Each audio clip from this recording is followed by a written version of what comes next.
Hey, Eric here with Two Sides of Fi. This is part 2 in a 2-part series where I'm rebalancing and reallocating my portfolio. So if you missed part 1, be sure to catch that first because we kind of pick it up midstream. Some of this, it just felt so overwhelming at a certain point. And I wanted to kind of share the responsibility. So of course I was asking you, I put this out to the forums, trying to get multiple opinions there. I'm asking my wife, Laura. Yeah, I'm curious to hear about that and how those conversations went. Yeah. So, I mean, I know you have a different relationship speaking financially with your wife than I do with mine.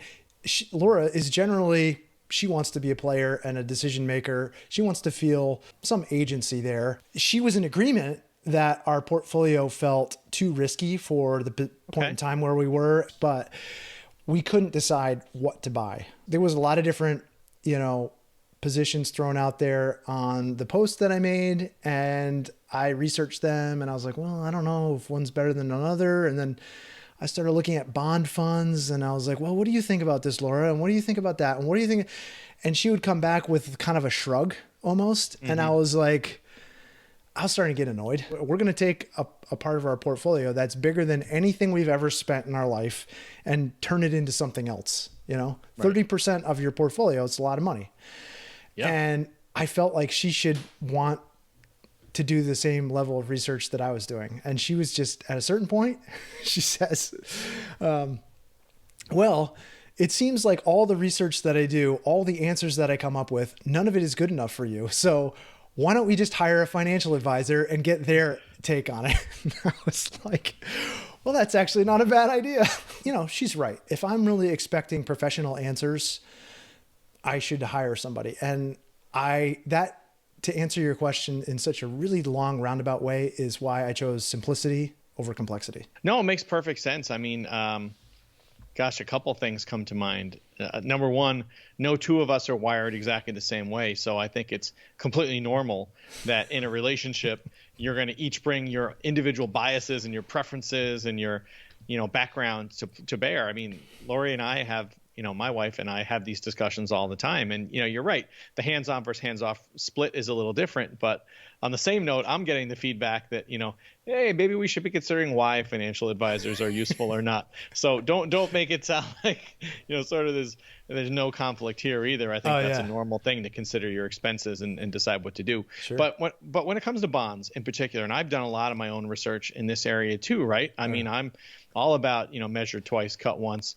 And just because someone's recommending an approach doesn't mean I'm not looking to it in as well. But I find that I have so many questions when it comes to bonds. And so, when I talk to my advisors and others who know a lot more than I do about this stuff, and I ask about bonds, they say, anything related to bonds is much more difficult to explain and sort of unpack the rationale for A versus B versus C than any other instruments. And so it makes sense that you have a lot of questions. I did glean one nugget that I thought was incredibly useful and at least can maybe give people something to think about when it comes to selecting bond funds. While my portfolio is very largely passive, indexed mutual funds, there are some active funds in there. And one of those happens to be a bond fund. And when I asked about the rationale, why is this bond fund better than this other one? I said, well, just you do the math, even net of fees, it is outperforming these other funds for the long term. And in their experience, picking bond funds based on sort of the quality and reputation of the fund managers is worth something. Now, there is manager risk as well, right? If you buy into an actively managed fund and the management team changes, as can happen, or that manager underperforms for some reason, right? That's its own kind of risk.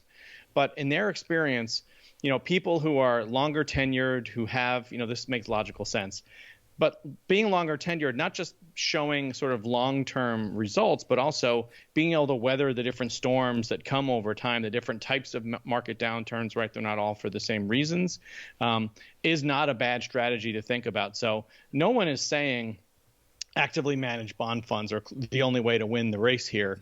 But if that is something you're interested in considering, you're going to have to do your homework. And this is, in fact, what people are paying for very often when they're working with, a fee-based advisor of any kind. Yeah, I've heard this before, and you had told me that, and that is kind of conventional wisdom. Like, it's all about the fund manager. At the same point, I sit there and say, well, how am I supposed to know Yeah. if Barney Frank is better than, Bobby Sue? I just don't know. And Right. so I was just saying to myself at a certain point, I was like, Vanguard index funds have served me well. And having read up on the sort of theory of how they're buying these bonds and how it changes and transitions over time, I feel like it's still a better solution for me than me trying to, do even more homework. So, I mean, some of the other Yeah. things that were suggested to me, aside from an indexed fund, a bond index fund, were I bonds. You mentioned I bonds, which is, and somebody also mentioned Series EE savings bonds. So issued directly by Treasury Direct. I went on and I created a Treasury Direct account. I was like, oh, this sounds great. This is paying, I think they're paying 7.1% currently. It's a variable interest rate. It has a base fixed rate, and then there's a variable interest rate on top of that, and it changes every 6 months. So for the next 6 months, you're getting quite a premium on these I bonds. But what I was finding was there's a limitation on how much you can buy every year. So it's Right. 10,000, right? 10,000 per person. So, when you're talking about the numbers that start representing 30% of a portfolio, it's kind of hard to play in a little, and this isn't to, I don't want to sound like a jerk here, but that's not going to move the needle for me. Right. It's not going to have an impactful sort of effect on the magnitude of change you're looking to do here. Right. And it also comes with a series of limitations. So you have to hold them for a minimum of a year. And then there's a 5-year penalty. If you cash them in within 5 years, you have to forego the last 3 months of interest. 3 months. Yep. Which I don't know. Who knows what it's going to be in 5 years, or who knows when I may need that amount of money. But it just didn't feel as liquid to me. And it also felt like a bunch more work, and it didn't seem to fit the simplicity mantra. It doesn't mean it might not work for somebody else where 10,000 represents a higher proportion of their portfolio. $20,000 between a couple every year could be helpful. I didn't find that attractive. The Series EE bonds, I think that's a 30-year commitment. It's like, I remember getting some of those for Christmas as a kid. Oh yeah, that's why I have a Treasury Direct account. Oh, is that right? In recent years, yep. Did you wait the full 30 years then? A few of them for sure. Yeah. So then some of the other things I was looking at were muni bonds, which you mentioned already. So municipal bonds are tax exempt. And so for me, that seemed really attractive because as we're talking about asset location, I have 30% of my assets currently sitting in a taxable account. So the problem historically with putting bonds in a taxable account is that they're always throwing off dividends, and generally the dividends are unqualified dividends. So it means, they're subject to your ordinary, more taxes. Yeah. Ordinary income tax. So not a great solution. People do now make the argument that because yields are so low, there may be a place for those in your portfolio. It all depends on your marginal tax rate, and also the state that you live in. So I did find a pretty cool little Excel spreadsheet, and I'll link that up, to do the calculation. You do basically cool. you put in all your information, and it'll say, no, you should buy muni bonds, or no, you could buy like BND, for example, which is the Vanguard bond fund. So there's kind of a little gray area there even within this, but in general, bonds probably belong in your tax deferred account just because of the nature of how bonds produce dividends to your account. So. Right. And so if I could play that back, what I heard from you, Eric, is, by and large, we want to have bonds in our, tax deferred accounts, our 401ks, for example. But because you also need fixed income in your taxable brokerage account, if you're an early retiree, right, you need to have money, a bridge account that you can live on.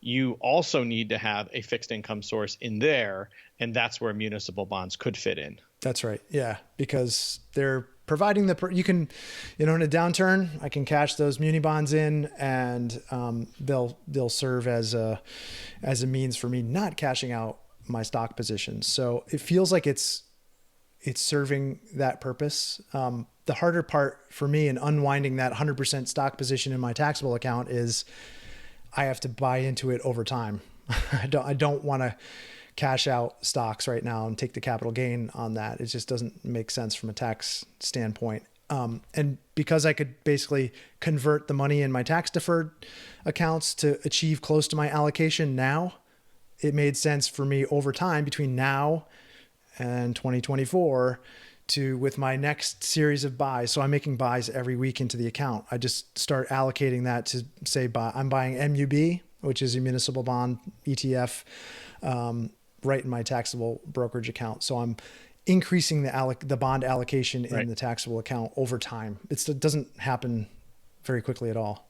Right. Now, Jason, looking into his crystal ball, is imagining you struggling potentially a year from now if we have a severe market downturn and your gut is to buy more stocks because we all want to buy in a down market when you're still accumulating, which you will be in a year, but you're going to have to keep also buying bonds to reach your target allocation. So I suspect that may be a struggle. I mean, what do you think I should do? Well, you should do the right thing and build to your target allocation. I think one of the pieces of advice I suspect you have come across, particularly on more conservative sites, is this idea that you need to come to an investing sort of philosophy, right? That hopefully you document, but you have something you're working against and you stick to it. And so many strategies out there, right? I mean, that is the whole point. They're looking at a long term. They're not looking at what happens in the next 5 years. But if you're saying this is my allocation, like whether it's a lazy 3 fund or something more complicated, this is kind of a long haul strategy. And besides regular rebalancing, which will happen annually, or some people do this quarterly, you're going to stay to plan. And there are some built-in things like, increasing your fixed income position over time, for example. But besides that, you stay the course. No. So no? This is what I disagree with this. I think that, I mean, you know this idea about a bond tent, right? I do. So, building that's a up specific approach. And I think that's okay that varies. Right. Okay. But I mean, that's a thing. This is no different than that.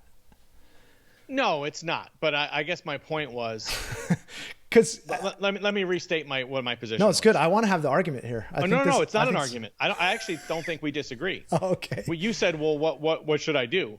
And my answer was, you should stick to the allocation you're trying to hit. So if you have a target, huh? No, I know what you're saying, man. But there's also this idea of opportunistic rebalancing, right? So I see. I mean, and maybe we should talk about this, but okay. I don't see this plan as having to be fixed. I see the value in determining what you want for a certain transition period, and it should operate, maybe 5 years, maybe 8 years. But I don't think that this is going to be something that's going to be static. I see it changing over time. And I actually see, the idea of a bond tent is basically the riskiest time for your portfolio is the day that you retire, right? Yeah. Because you have a sequence of returns risks. Absolutely. You're the largest your portfolio has ever been, and it can move in very large ways. So the risk is very high. And so you create this tent of bonds, which you essentially spend down. So you build that tent of bonds, leading up to that retirement date. And when you get to the retirement date, the FI date, you then spend those bonds down and your equity allocation increases over time. So that's actually what I see doing here. Yeah. And I to be clear, I don't have a problem with that strategy. And it's very popular in the FIRE community. I don't know. Is it that popular? It's popular. I mean, I think there are louder people now than ever saying like, that's pointless.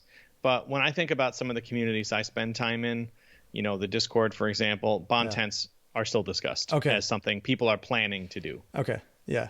So it feels okay to me. I mean, I'm just going to be honest, like rebalancing this thing didn't feel good when I did it. Like it felt good because I knew it was the right thing to do. And I had lots of people, including you, who I really, really trust and value your advice, saying, this is something that normal people do when they approach retirement. They take some of the risk off the table. You've won the game in many ways.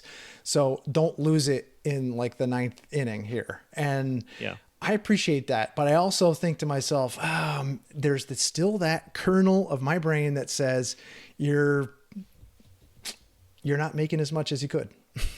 Well, and let's talk about the things that could make this very complicated for you, because you haven't mentioned this yet, but you have talked on the show before. We've done 2 whole episodes about, Eric's passive income earning strategy. Yeah. And I suspect even if you stop doing, one of your main time consumptive jobs right now, that is architecture, and architecture does feed some of your other work that you do. Oh, yeah. Even if you stop doing that, there are still things you are either actively or passively going to be gaining income from. And so, it seems to me that would make this a lot more complicated thought process for you than certainly it would be for me, because I didn't have that when I stopped working. I'm curious your thoughts on that. Yeah. And it's definitely, I guess I view that as, in a way, a fixed income asset. That's, it's like, it would be like having a pension, right? But the problem, and you pointed this out to me, and my wife has pointed this out to me, is like, well, it's not really like a pension because it's not guaranteed. Like Correct. It could go away. And, if I don't publish a video on YouTube for a month, the revenue, I can feel the revenue change, or if I'm not active on social media, things change. So am I willing to continue that up for another couple of years and just keep feeding things so that ends up being almost like a fixed income allocation in the portfolio? Maybe. It certainly wouldn't make my wife that happy if I was spending. I was going to say, I believe she brought this up in our episodes with our spouses. Yeah. This whole idea is Eric going to stop working when he says he's stopping working? Yeah. And I don't know. It's why I'm kind of paying attention to how you have felt and how things have changed for you over time, because those things that fell away from work for you, that you didn't enjoy, it brings you great joy not to do them anymore. But the things that you loved about work I think you're finding are difficult to replace. And so I see that and I'm wondering, like, okay, I still need kind of a creative outlet, and maybe this is it, or maybe it's something else. Maybe it transitions to something different, but I don't know. Do you have any advice for me there? Well, the first piece of advice is non-advice, really. It's, our situations are all different because we are each individuals, and the things that we, gain positive return from, whether it's validation or a feeling of contribution, whatever it is, those differ. And, this is something that I have become increasingly comfortable with over time. In the first 6 months, this was kind of the biggest kind of thing nagging at me, and I've written about it, and we talked about it on this show in some of the early episodes. That has kind of gone away quite a bit now here, almost 18 months out, because I do feel rewarded by the types of things we do here, right? I feel like I'm contributing when I have an answer to a question somebody posts that they find valuable. I'm not to say that that's always going to be the answer. I'm not always going to do this show. I assume at some point we'll decide the show has run its course, and maybe that's 30 years from now, and maybe it's 30 days from now. I suspect the truth is somewhere in between. We can't end it before I reach 5, you idiot. That would be. That's a total cliffhanger, man. Sorry, Eric. Yeah, that'd be awful. We're gonna stop. Hopefully he makes it, but 30 days. I'm definitely not 30 days from being 5, man.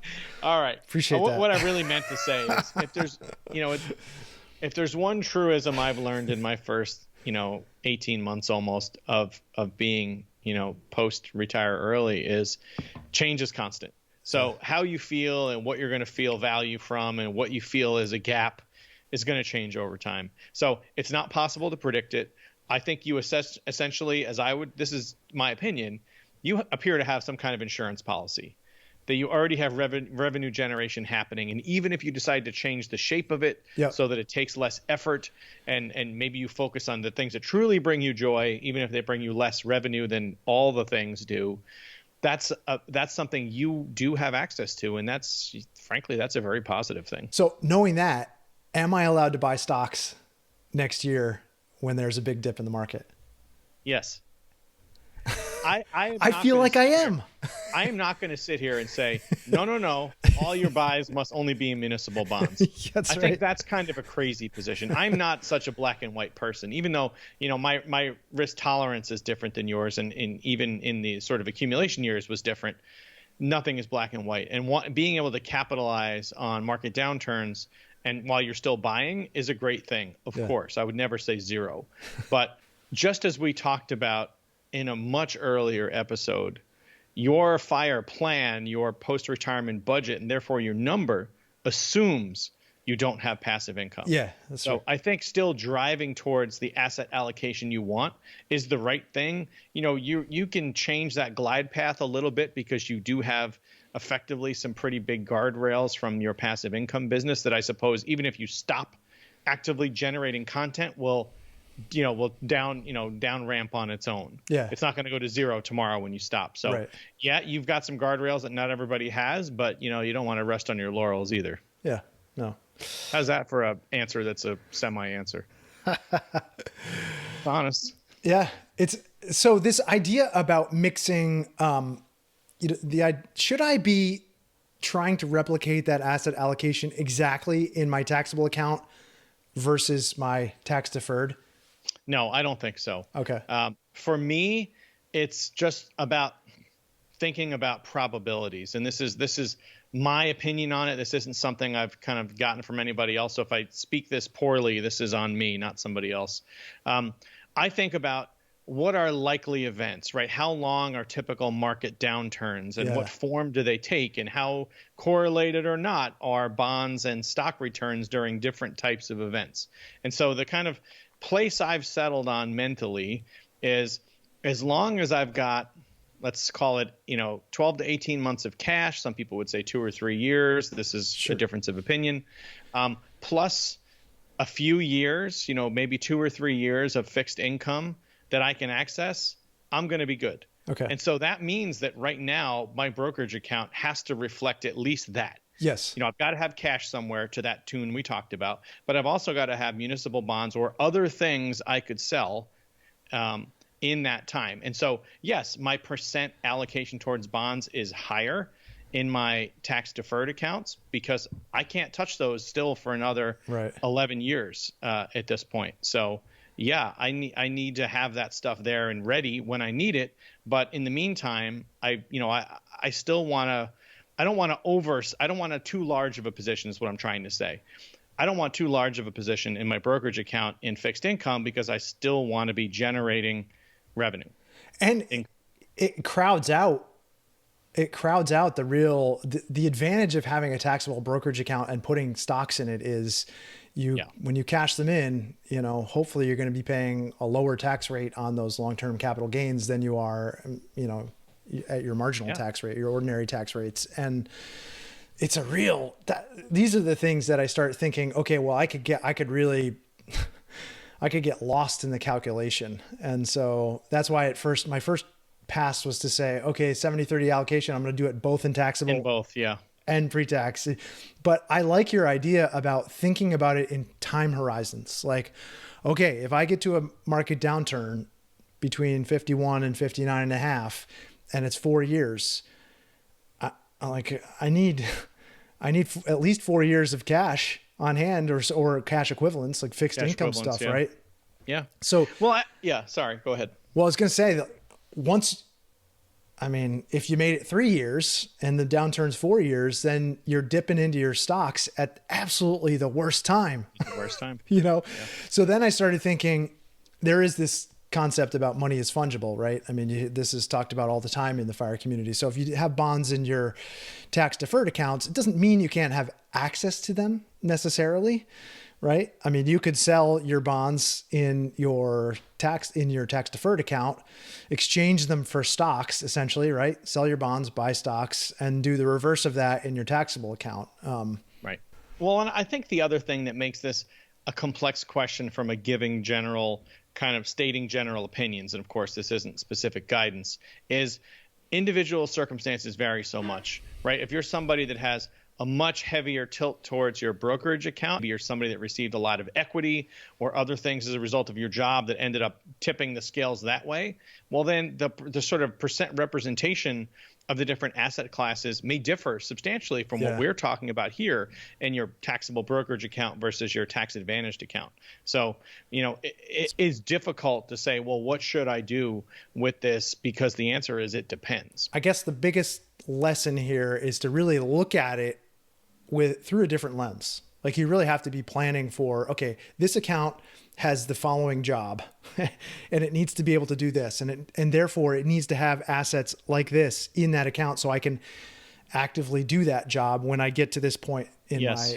my FI journey. And I hadn't fully appreciated that. I just thought, oh, accounts, pile of money, I'll be able to just shuffle it around how I please. And it's not that simple. It's not. And, something I referenced in the asset allocation episode is there's a 3-part series that Fritz over at Retirement Manifesto wrote on the 3-bucket strategy. Yeah. That I find very educational, because not only does it, just start with, hey, what's the 3-bucket strategy, but talks about his drawdown strategy. And that is informed by the very questions that you were just mentioning. Yeah. And that is, how much buffer do I need for each of these circumstances? And what are the jobs that those, accounts have to fulfill? And while he's a little older than us, and also I think from a risk tolerance perspective, a little more conservative, the information is highly valuable. So I'll definitely link that up in the show notes. Yeah, cool. The mechanics of rebalancing, I just did it all in like over a period of 2 days. Okay. I looked at, stocks were up. I was like, if I were rebalancing my portfolio, and it was, at a certain band, people look at rebalancing portfolios in different ways, right? You can do it based on a certain time horizon. You can try and time the market if you want, opportunistic rebalancing. So if you see certain opportunity or a certain trend in the market, you can kind of take advantage of that. Or other people set up bands. So you set up an asset allocation and you just say, okay, anytime my stocks or bonds are above or below a certain percentage band, then I'll actively rebalance then. And, I've heard anything from 5% to 20%. 5% would seem like you'd be doing it a lot, very often, yeah, which wouldn't seem great to me. But 20% is generally, I've heard that thrown out there quite often. I chose to do it all in one shot because I thought I've screwed this up for long enough. If I'm going to make this decision, I want to make it and set it straight now. I chose a certain amount, did it all at once, and then I'm buying into it with my weekly investments to kind of do the fine tuning bits in my taxable account. How do you rebalance your account? Do you have performance bands set up?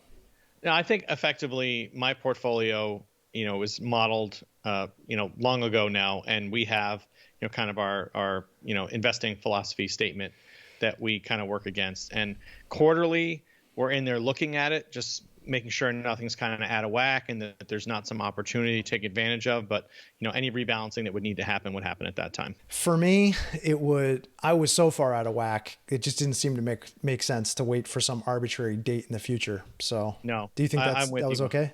I absolutely do. I would be doing the same thing. Okay. I am curious though. Like I really wish I had a camera in the room, because I'm picturing you with your cursor on the submit button. Yes. And just not quite putting your finger on the button. Getting up and doing something else. Is that what happened? It was killer, man. I was not happy about it. When I'm going to make this sell order, I never place sell orders. It's always a buy order, it's just right, market order. So placing the sell order, I was like, what if I don't know, I could really screw this up. It seems like there's the potential to really screw this up. So I did a little Googling around on it, make sure it's a limit order, so you basically set your price. Cause right. I didn't want some weird blip happening. And then all of a sudden I'm just evaporating a third of my portfolio. Right. And so I go, I set the thing just a little bit above where it was trading or whatever, and, execute the order. And it's a large transaction. And so I was like, didn't feel great about it. And then I was like, I'm going to go out for my hike. So I always go out for a hike kind of middle of the day, and I'm on my hike, yeah, and I'm like, did I put the decimal point in the right place? Oh, no. It's the difference between, it was a pretty big number that I would have walked away from if I put the decimal point in the wrong place. And so here I am at the middle of nowhere, freaking out about this, no internet service. I can't check anything. So I get back to the studio, and of course I was like, it was fine. Everything was fine. It rebalanced. It was, whatever. Makes me feel slightly better that I'm not the only one who does that kind of thing. Okay. Yeah. So now I'm just in that point of like, oh, well, I just took a bunch of fun stuff off the table. So now when you look at, a big market day, it's kind of like, well, it could have been better, you know? So I can't look at those returns, man, because you're not going to do anything different. I've told you this before. Even when I was accumulating, I wasn't looking at those numbers. Yeah. I just don't. Yeah. It's just a different mentality. That's funny. I do wonder how you think you'll feel 30 days from now. And like, is this just a recency thing that has it kind of weighing on your mind? And 30 days from now, you'll be like, oh, this feels pretty good. Or if the market like goes bonkers, are you going to think about it from those terms? What's your prediction? Yeah, that crystal ball. I see the market going up. I was like, well, I didn't hit the top of the market with that. That was dumb. I think Laura had the most grounding advice for me. And she said, look, this is not an abnormal thing for people in our position to do. Have a more conservative portfolio. And a lot of people would look at a 70-30 allocation and say, well, that's not that conservative really, and if you look at the difference between a 70 and an 80 and a 90 portfolio, the risk is a lot different. But the returns they're not huge. Oh, compounded over time. Sure. I mean, yeah, I wouldn't want to do this early in my accumulation phase, but that's not where we're at. And I have to always remind myself of that. It's like, if I look at a target date retirement fund, for 2024, it's not 100% stocks. Definitely not. And it's going to be more bonds than you want to have because it's 60-40. Right. They're modeling a 30-year retirement, right? And you're thinking about at least 40. So makes sense. There are an awful lot of people, a lot of compatriots of yours who have, simple portfolios or lazy portfolios, as many call them, and have been doing it for many years. Yeah. And they're very successful. It's where you want to put your time, right? Absolutely. Yeah. Right. And some people love obsessing over their portfolio and making small changes and really understanding the ramifications of X, Y, and Z options. And then there's the rest of us who don't. Yeah. So I just don't want to get it wrong, like real colossal way. That's, that was Jack Bogle's whole idea, right? Don't touch it a lot because you're going to make mistakes and you're going to incur costs that you wouldn't have to otherwise. Let's just keep it simple. Follow indices and a few funds and you're good. Don't just do something, stand there. Isn't that what he said? Yes, that's right. All right, man. I appreciate it. That's it's confirmation that I didn't stray too far, off the path. No, you're very welcome. I've really enjoyed watching your thought process evolve. Well, no, it's interesting to see how far your thing has evolved over time. It went from like, this is the way to I'm questioning what I've been doing to I've decided I need to make a change and I've made a change. Yeah. And now you're at the I'm evaluating that change and reflecting on it, and the obsession over that will lessen, of course. That's just how our brains are set up. But it's been informative for me, and it's caused me to reevaluate some of my own decision making and the why of certain things. And, that's cool. Well, what if other paths? And I've done more back testing against lazier portfolios as a result, and it's been kind of a fun exercise. Strong beliefs loosely held. Precisely.